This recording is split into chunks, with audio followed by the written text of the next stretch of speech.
Welcome to Retirementals, a podcast that dives headfirst into the issues facing the financial sector at the intersection of investment, technology, and financial advice. Hosted by Abraham Oksanya, you can expect raw honesty, critical analysis, and energetic interviews. Here is your host, Abraham Oksanya. Hello, and welcome to Retirementals. I'm Abraham Oksanya, and thank you all for joining us for this edition of the podcast. As many of you know, I am a big advocate of index investing, and it seems like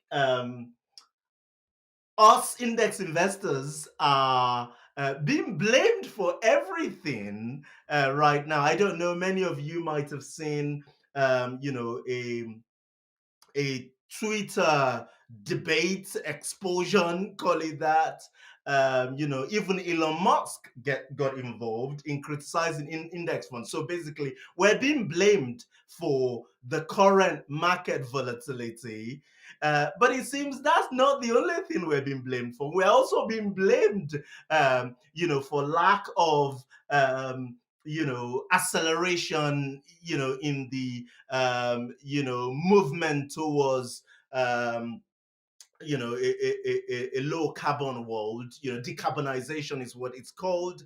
And so every time I see a criticism about index investing, unlike many of my index investing advocates, I actually do read these criticisms and take them serious.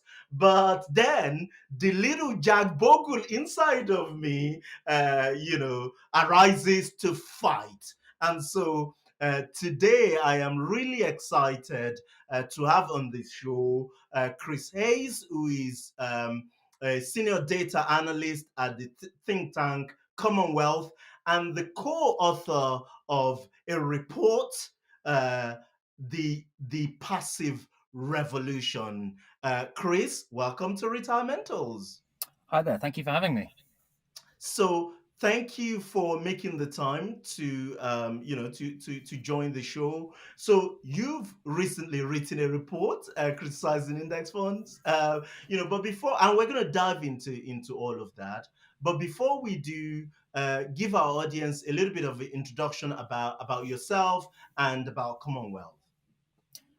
Sure. So I guess I'm a slightly unusual guest for you to have in that I'm not from the finance profession at all. I work for a think tank. We're a public policy think tank. We do research into policy questions.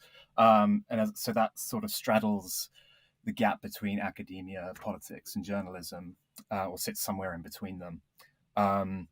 So we're really approaching the question of passive investment from a more system level perspective rather than how good is it for investors specifically, I guess. Commonwealth in particular is a think tank that focuses on questions of ownership. So where a lot of other policy analysts might look at various social or economic problems and see how you can tinker around the margins to say, let's have some tax and spend here and there that redirects expenditure flows into different areas. We look at ownership as the fundamental thing that really structures the policy space and determines what the incentives are for policymakers and also for private actors within the economy. And then we try and think of more democratic models of ownership in key strategic sectors that might be a way of short-circuiting a lot of policy trade-offs. I'm also relatively new to that space as well, although my background is in economics academically, and throughout my career, I've spent quite a few years in the private sector as a business analyst, a media analyst rather, analyzing industry trends and business strategies in the technology, media, and telecom sectors. And then more recently, I've bounced around a few public policy think tanks like the OECD and the Institute for the Future of Work before landing here at Commonwealth. Where I've been working on a broader project analysing asset manager capitalism, to use the term of the political economist Benjamin Brown. And this is just one report that we've been doing in that broader project about passive Right. investing. Good stuff. So let's dive into your report then. What led to this? Give us a little bit of background on, you know, why write this report? What is it that you are trying to accomplish? Well, basically, we've been inspired by a growing literature in uh, academic literature in the field of political economy that looks at the evolution of capitalism through different phases that hinge on what the structure of ownership is and how shareholders are configured and how they relate to management and to workers. And more recently, this has been pioneered by, as I just mentioned, a German political economist called Benjamin Brown. And he's basically identified the rise of these huge American asset management giants and said that this isn't just a normal case of concentration, or it's not just a market power issue. This is really a new era, a new corporate governance regime and a new economic regime, given as a result of the strength of these investors, what their interests are, and the power that they exert over not just the firms within their portfolio, but the firms in their portfolio relative to each other. And passive investing has obviously been the main motor behind this growth of these firms. So BlackRock, Vanguard, and State Street, who are the big three of passive investment, they've reached the level of concentration they have thanks to them being the pioneers, mainly of passive investment. And then we're sort of building on what the implications of that are for such things as the climate transition and for corporate governance more generally. So let's just talk a little bit about the rise of you call it passive fund, I call it index fund, in the UK. As it stands, the point you made in your paper is that only about a fifth of UK PLC is owned, by index fund, and not just UK index fund. In the paper, you looked at index funds globally. So let talk a little bit about how quickly or slowly that rise has been over the last couple of years. So the UK has been slightly behind the US in terms of the development of passive investing, partly because a lot of these funds are American, and also US equities are the most canonical equity that these funds would be investing in anyway. But in the UK, it's quickly catching up. It hasn't overtaken active investment like it has there, but it's making a lot of headway. It particularly picked up after the financial crisis, which was partly a result of investment banks being hit by new regulations that the asset managers were exempt from. It's also a result of asset appreciation in the wake of like QE that was taken in response to the financial crisis. And more recently, it's really gone into overdrive in the UK since about 2017 or so. I'm not entirely sure what the inciting incident for that was, but that's where you really see an uptick in passive fund ownership of the FTSE All Share. But still, majority of the assets is in the hands of active investors, right? And so how then have you come to this conclusion, which is the case you made in the paper, that index investors risk being holders, I think you call it holders of last resort, or owners of last resort for this high carbon intensity type companies? Oil and gas was your particular example there. I don't see how you came to that conclusion. Okay, so I guess we can split that up into the question of what are the characteristics of passive investment more generally, and also then the question of how quickly is it catching up with active. Yeah, as you say, active is still larger, but it is getting closer and closer in terms of the relative ownership stakes, and nowhere is that catch up more developed than in the fossil fuel sector. So we can look at it on an industry by industry basis, and basically they're closest to overtaking active funds in the fossil fuel sector, because active funds have taken the discrete decision to start divesting. So their ownership stake relative to market cap has been falling, while you haven't seen any such fall among passive firms. They've been continuing to load up on fossil fuel firms in exactly the same way as they would continue to load up in firms from other industries. Perhaps one of the things also worth mentioning is that from a corporate governance perspective, where it comes to getting on the phone to managers and saying, we, the shareholder, don't like this, or we do like this, or when it comes to voting in AGMs, because passive funds are characterized by a logic rather than the judgment of an individual manager, it means that they essentially act in concert. They constitute this homogenous, monolithic voting block within each company's, whereas active managers tend to show a lot more variation in their voting records, and there are academic papers that show this. So even if they're not necessarily as large as the active funds in the UK yet, they may be have an outsized influence on corporate governance decisions nonetheless.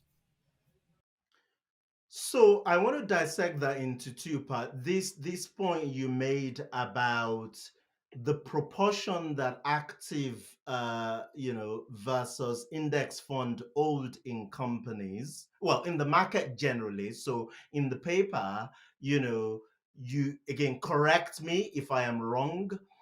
Is that you looked at the FTSE All Share, and you came to the conclusion that about 12% of the FTSE All Share is owned by index funds. This is not just UK index funds. This is index funds globally, and twice that amount, 23%, is owned by active mutual funds. Correct? Yeah. So then, who's holding the rest 2/3 of these companies? That's a really good question. A lot of this data is because we use the Thomson Reuters Refinitiv database to get a lot of this ownership data, and it only lists the ownership stakes of listed funds from their Lipper database. So it includes investment funds, pension funds, hedge funds, ETFs, mutuals, closed-ended. It doesn't include large stakeholdings by wealthy individuals, and it doesn't include block holdings by other corporations. So there is there is a big gap in our data visibility, and that is relevant to our conclusions as well, because it also includes the gap that we're not capturing also includes private equity. And they have, as we know, have been moving into the oil and gas space very enthusiastically in the last 10 years. So we're not trying to blame passive investors for everything, but we're saying, given that it is a growing field, then attention therefore needs to be paid to it. And here's what we know about its incentive structure and reasons to be cautious and think about that from a policy. Now, a word from our sponsor. Nikki Heaton-Jones is the Managing Director and the Chief Investment Officer at Betafolio, the high-tech, low-cost, discretionary model portfolio manager. Typical model portfolio service costs about 36 basis points. That's in addition to the funds, the platform, the advice fees. Tell us a bit about Betafolio's view and approach on fees. Well, I don't think anyone that knows us already, Abraham, would be surprised to hear me say that, in a nutshell, MPS fees are too high. If you include the fund charges and the platform fee that you already talked about, we get close to 1%, I think, on average for a lot of retail clients. And that's before they start paying for the financial plan, which is the part of the service that will ultimately add the most value for them in their advisor relationship and experience. So I mean, my view on fees and Butafolia's view on fees is that they have a real impact on client outcomes that needs attention. And that's why we're building a scalable solution with technology that will allow us to keep costs low. And I think we also should consider the impact of these fees on advisors' businesses too. Advisors need to make a profit from their work. They need to have a viable business, and their cost bases have been rising because of regulation. And the more cost they have to pass through to their clients for overcomplicated services in turn puts pressure on the advisor's own fees and ultimately makes it not possible for them to run a good business. So fees are really crucial, and I'm really happy that we're in a position to be having a positive influence on the trends in the market. Good stuff. Thank you, Nikki.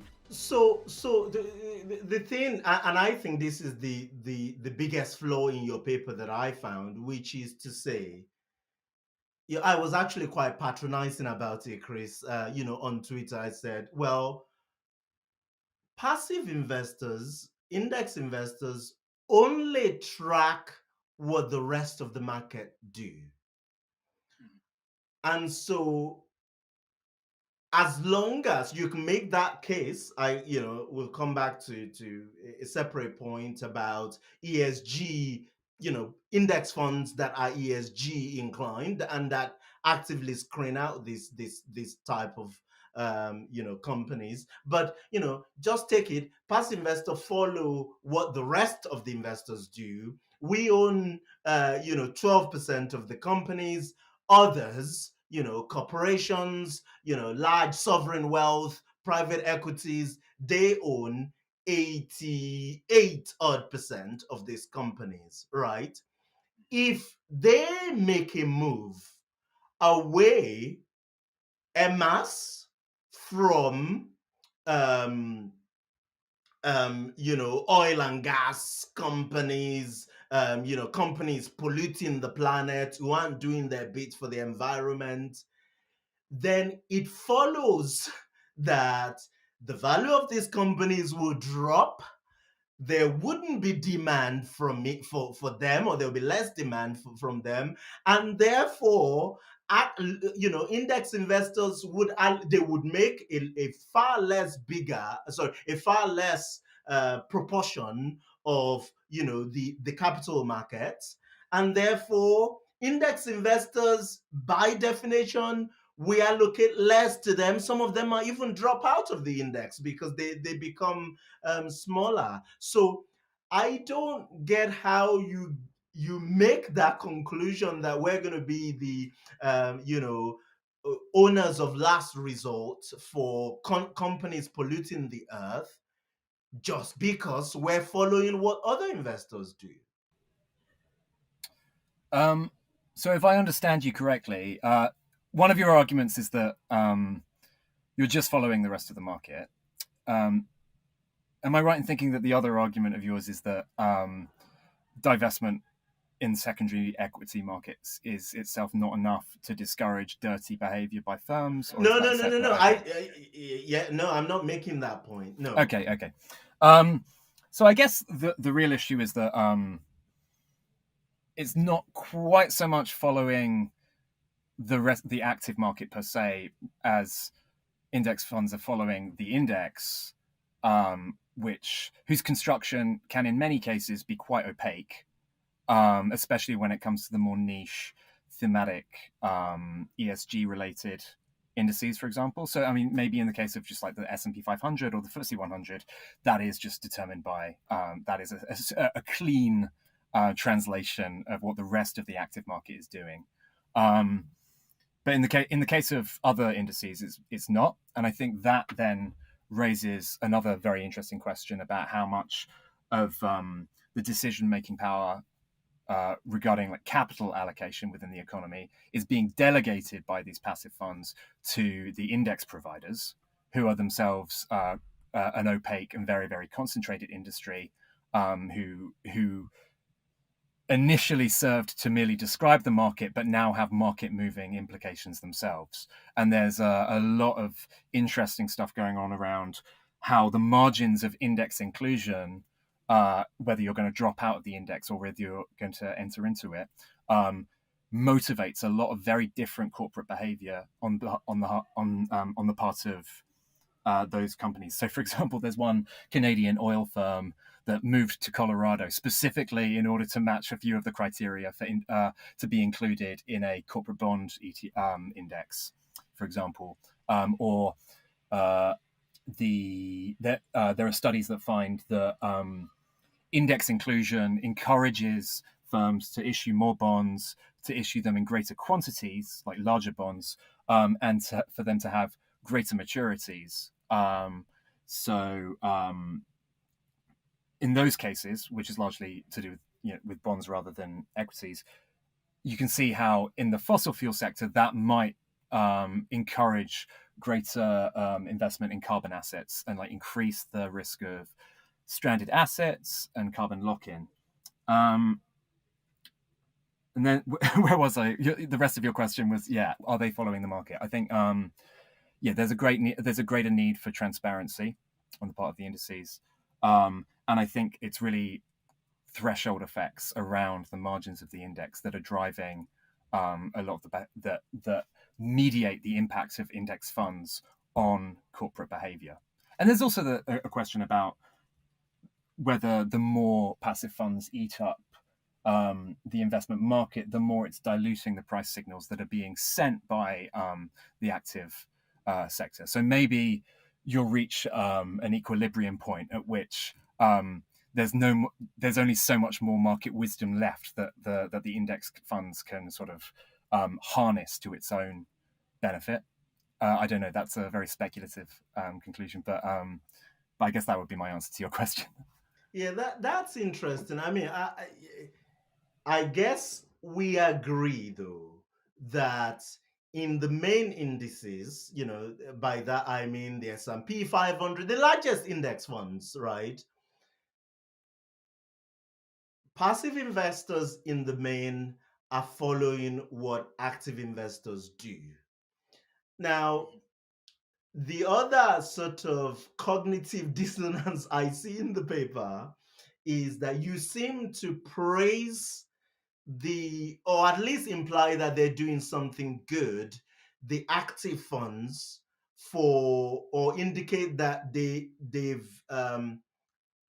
divested to an extent away from fossil fuel companies. Now, bearing in mind, right, just one anecdote, bearing in mind that this research only went up to the end of last year, where everybody was going, there was ESG craze, Tesla shot up massively during that period of time, and fossil fuel companies were massively penalized. I think that tide is shifted quite a bit now,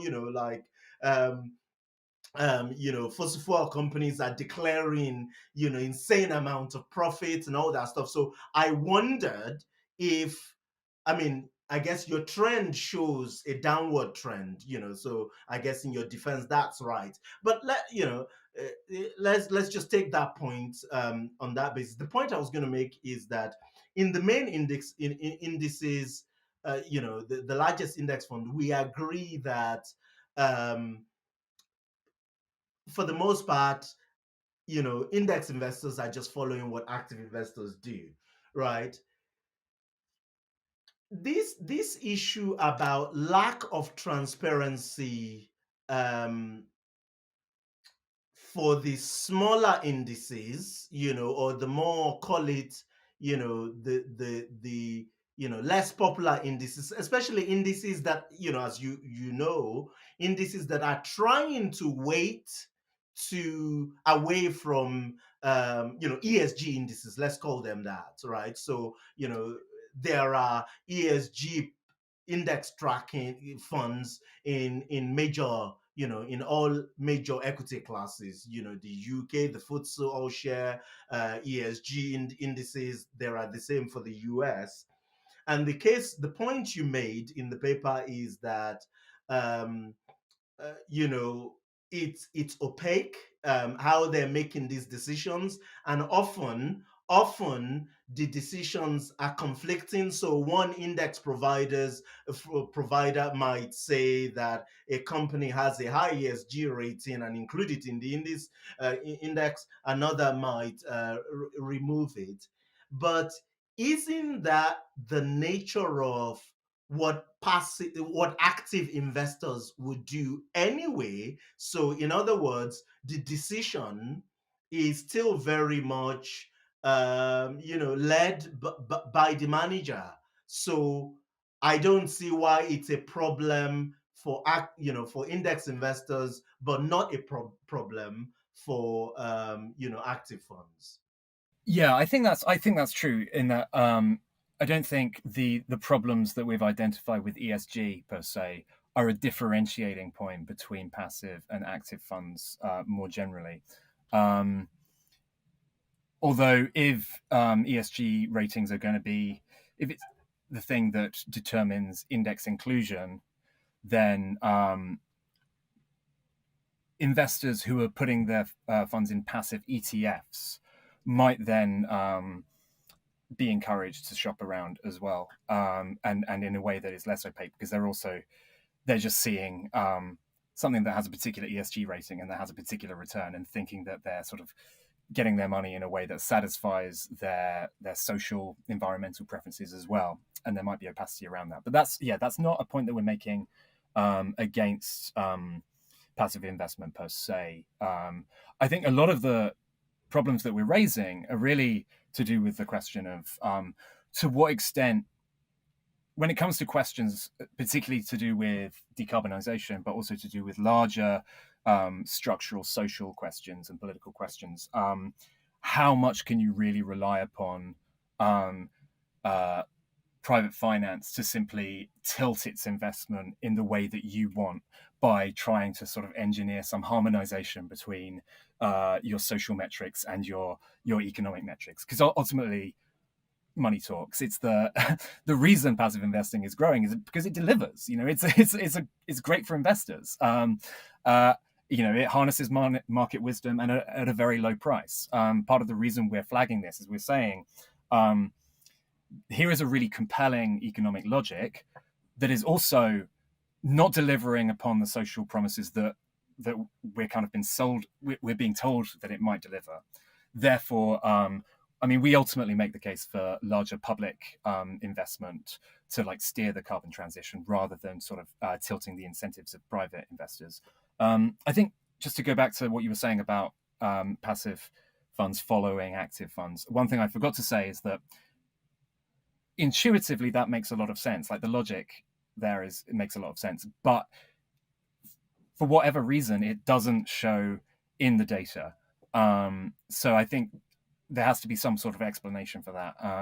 And maybe eventually, 5 years down the line, the trading that the active investors are doing will feed through the index, through to the passive portfolios in a way that makes them follow it back down. But it's not showing yet. Although I agree with you that it will be very interesting to see the Q1 ownership in response to we'll have to update that. Yes. So what is the solution to this? I guess you said, public sector investment to steer this. How does that work in your view? And basically the risk return profile of particular investments, whether it be in certain energy sources or any of the other economic operations that are adjacent to that or downstream from that, the risk return is really structured by what infrastructure actually exists. So any attempt to sort of give a little bit of a discount or like an ESG rating for something that's marginally better environmentally is still going to have a very marginal impact on the sort of preferability of those projects to investors, who are still going to be motivated by the entirely understandable motive of delivering their fiduciary responsibility.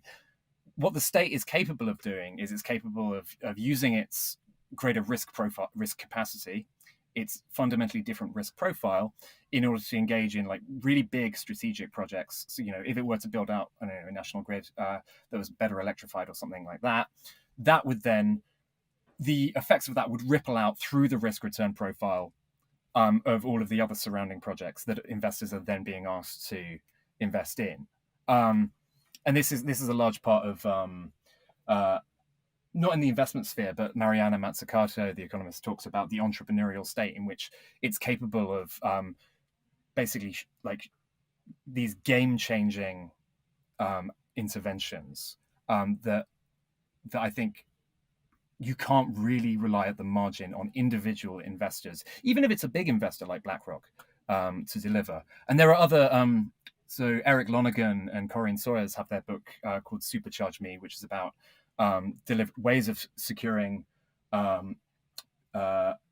faster transformations in the finance sector's attitude towards carbon. And they talk about something they refer to as EPICS, which stands for Extreme Positive Incentive Change. And their whole point rests on the idea that the incentives that you offer to people and to businesses have to be extreme in magnitude, because that's the way you shift like the whole behavior onto a new equilibrium. And the positive aspect also means that you shouldn't just punish people, you should make things really attractive. And I think there is a role for the state in both those two dimensions. The other point that's worth making, I think, is that the state does very indirectly intervene already, in that it provides a backstop to the investment activity of the private financial sector anyway. And Larry Fink at BlackRock has made this more or less explicit already, when he's basically said that we're going to mobilize the capital for these decarbonization projects, but you have to backstop the risk of it. So essentially, the state is de-risking, using its own balance sheet to de-risk private sector balance sheets in order to mobilize private capital. But that's a very circuitous way of mobilizing this capital. I mean, it's very dancing on the head of a pin. And the economist Daniela Gabor has written a lot about this, about the state as de-risking for private finance. She refers to it as the Wall Street consensus as opposed to the Washington consensus. So I really think, given that like this investment is already happening in this very stealthy, indirect and ineffective and inefficient ways, you might as well just drop the act and intervene more directly. Strangely, I tend to agree. I've always thought that, this idea of putting the onus on individual investors, and indeed, index or passive investors, to lead the charge towards decarbonization is a little bit too much to put on the on the individual, given that there are also still a lot of there are things we know of, right? There are things that we know about the movement towards decarbonization, and that's fine. But there are things that we're still not sure of, right? I'll give you an example. Let's say that you want to rate car manufacturers on their ESG profile, for instance, and you would say, well, Tesla's right up there in terms of decarbonization, less carbon and all that stuff. Great. I tend to agree, but then where would you put Mercedes? That is, yes, they produced and still are producing a lot of petrol cars, fossil fuel vehicles, but actually they've done an incredible job in releasing electric cars very, very quickly. And so, and you might argue, I don't know. I mean, we don't know where the market's going to end, that actually, Mercedes drivers are waiting for more of these cars, and the more Mercedes is able to release, the faster the shift is likely to be versus what Tesla's doing. I don't know the answer to that, right? So my point is, well, would I exclude Mercedes from my my portfolio? Would I underweight them, or would I actually say, well, broadly speaking, it seems like they're going in the right direction, and they're likely to make an enormous dent in that equation. So my point is that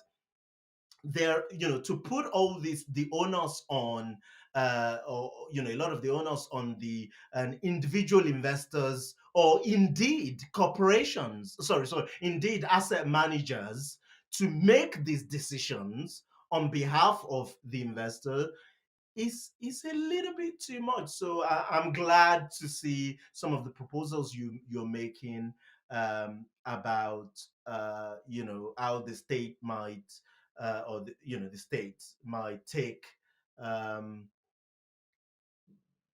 the lead in doing that. Do you have any thoughts on my comment on that? No. Yeah, no, I think that makes perfect sense. I think, I mean, to extend the analogy even further, I mean, beyond if we're looking at consumers rather than investors, for example, and yeah, if I have a car that I'm trying to, and I want to reduce my footprint or whatever, maybe I need a car anyway because there's no public transport in my house, and so public transport is something, if there's a train right next to my house, then that radically changes my option set. And if it's going to be really expensive for me to buy a Tesla or like an electric Mercedes or something, but if I can just if my consumption is taking place within like a radically different set of options, then that's something that that can massively shift individual behaviors in a way that is not marginal and doesn't place a huge onus upon us, whether we're consumers or investors. So I think, yeah, that that's something that only the state can lead on. Brings me to one of my final questions around this, to say, would you say, is there a way to quantify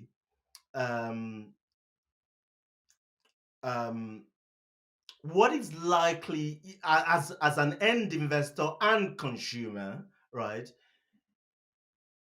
Is there a way to quantify what is likely to make the biggest change, or move the needle the most towards decarbonization? Is it my consumption first and foremost, or how I tweak my investment? And I tell you why I asked this question. Imagine Mr. and Mrs. They drive in the gas guzzling vehicle,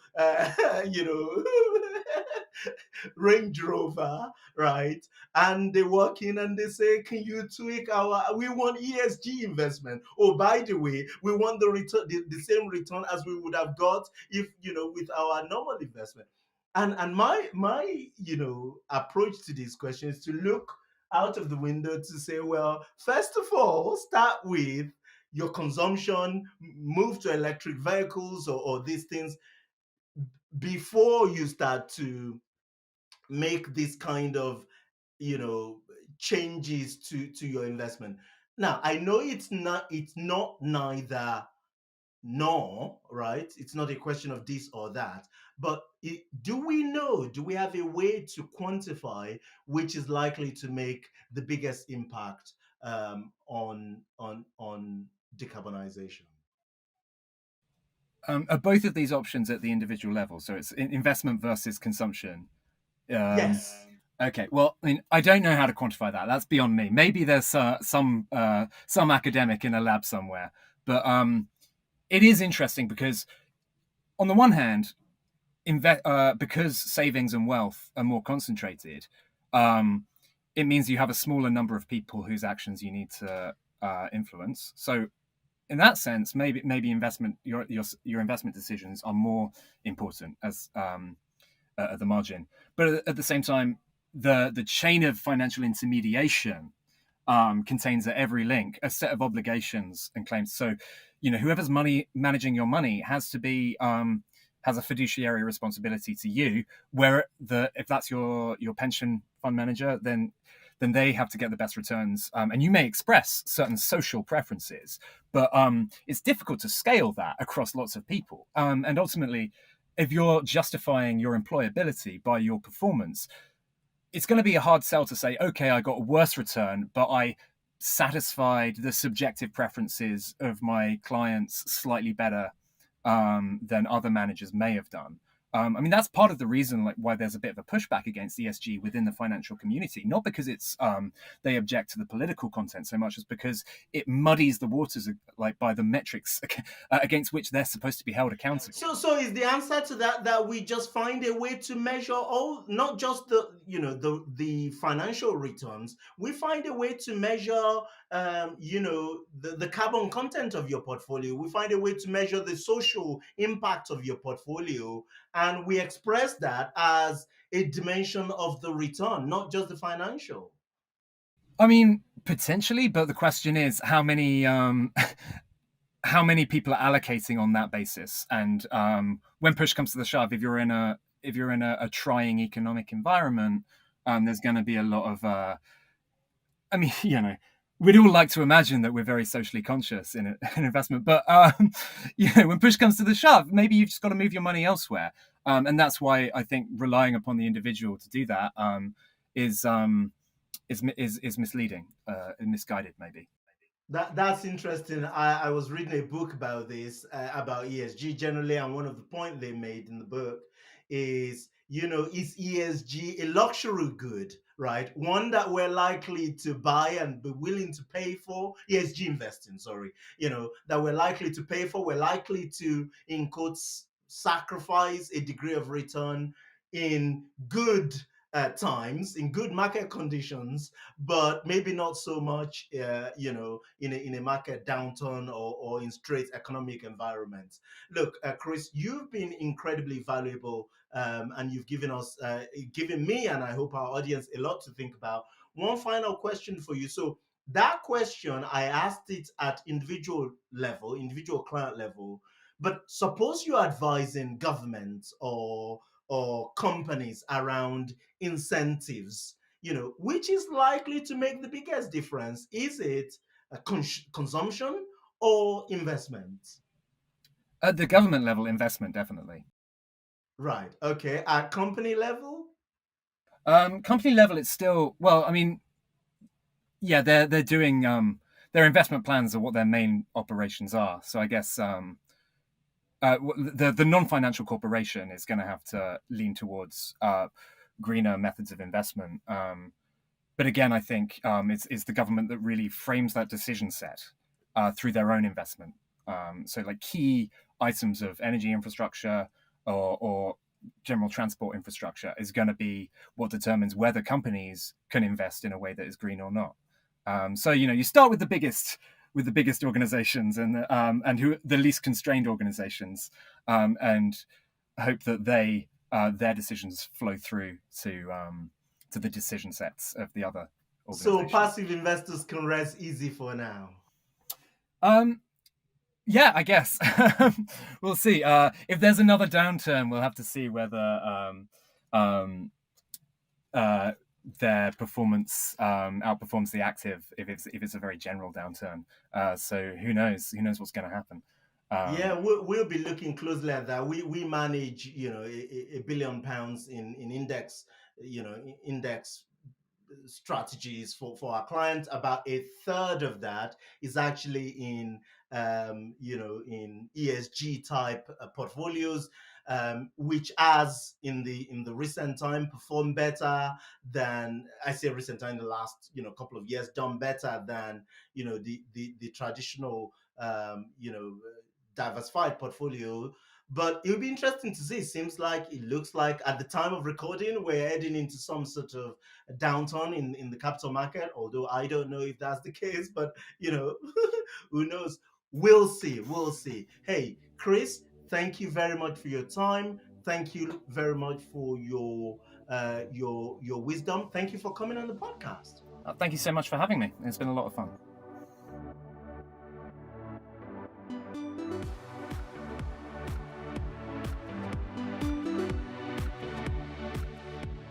I'll be remiss if I don't thank my incredible team who worked very hard to put this program together. Thank you very much, guys. I'd like to thank our sponsors, Timeline app, the retirement planning software, and Batefolio, the high-tech, low-cost flat fee model portfolio manager. And to you, our listeners, thank you for your time. I hope you've had as much fun listening to the program as we have making it. You can find more about the show at retirementals.co.uk, and you can follow me on Twitter. My handle is Abraham on Money. Until next time, thank you and goodbye.